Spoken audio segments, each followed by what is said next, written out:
Nos chers amis, prenons une pièce, mettons dans la boîte de tzedaka et eh bien, on connaît tous la petite blague, sarcastique, mais juste pour le partager. Dieu a cherché à essayer d'offrir la Torah à toutes les nations.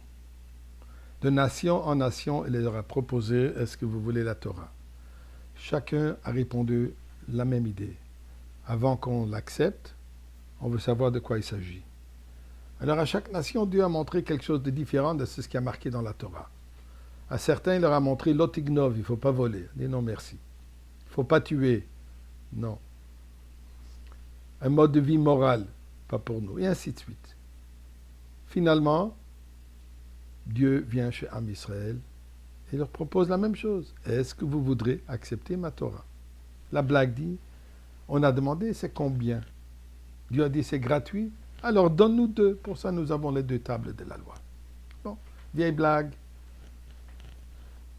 Bonne ou pas bonne, peu importe. Mais la raison pourquoi je rapporte ça aujourd'hui, puisque la semaine dernière, il y avait un événement extraordinaire. Un certain manuscrit qui s'appelle le Codex Sassoon. C'est-à-dire, Codex, apparemment, c'est le terme pour les anciens manuscrits. Sassoon, on parle de la personne qui a été bénie de grandes richesses en Angleterre dans l'année 1929, David Salomon Sassoon.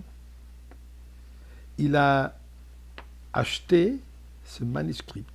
C'est une Torah entière, pas la Bible, le rouleau, mais un livre de Torah, Torah Nevim et Ketuvim, qui apparemment date d'il y a 1100 ans.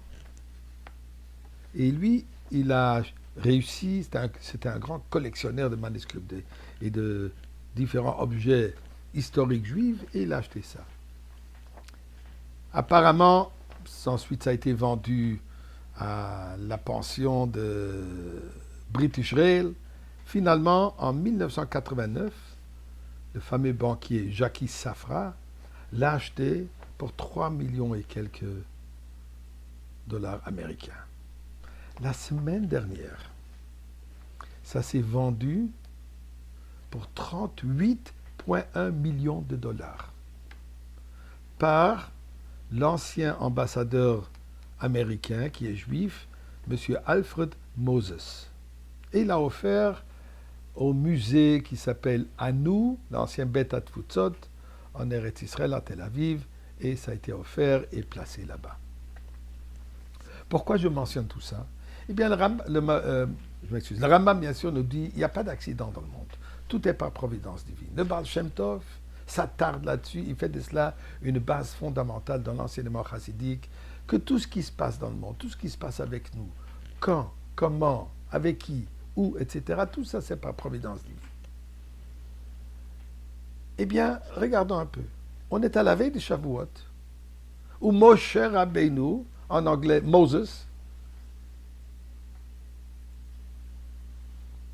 nous transmet la Torah. Je dis transmet, bien sûr, les 10 commandements, on a entendu d'Akadosh Baruch Hu, mais toute la Torah, Zichru Torah Moshe.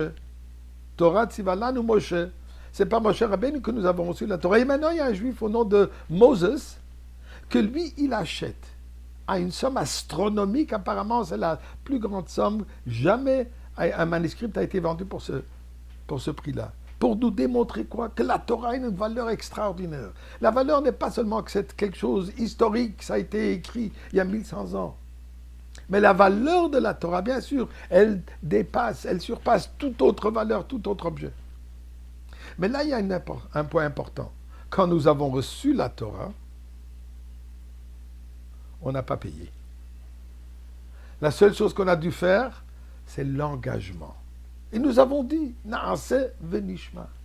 Nous allons faire et nous allons faire et écouter. Chachamim nous raconte. Dieu est venu nous donner les 10 commandements. Et là, Dieu nous demande qui sont nos garants. Automatiquement, naturellement, on a répondu. Abraham, Yitzhak, Yaakov, nos ancêtres, nos patriarches, nos matriarches, Moshe Rabbeinu, tout notre passé qui est un passé glorieux, un passé impressionnant. Dieu dit non, J'accepte pas. Finalement, les mamans, ils ont levé les petits-enfants et ils ont dit, Banenu arevim ba'adenu. Ce sont nos enfants qui sont nos garants. Là, Dieu donne la Torah. Pourquoi? Pour nous enseigner que le passé ne peut pas garantir le futur. Le passé, c'est un enseignement pour le futur.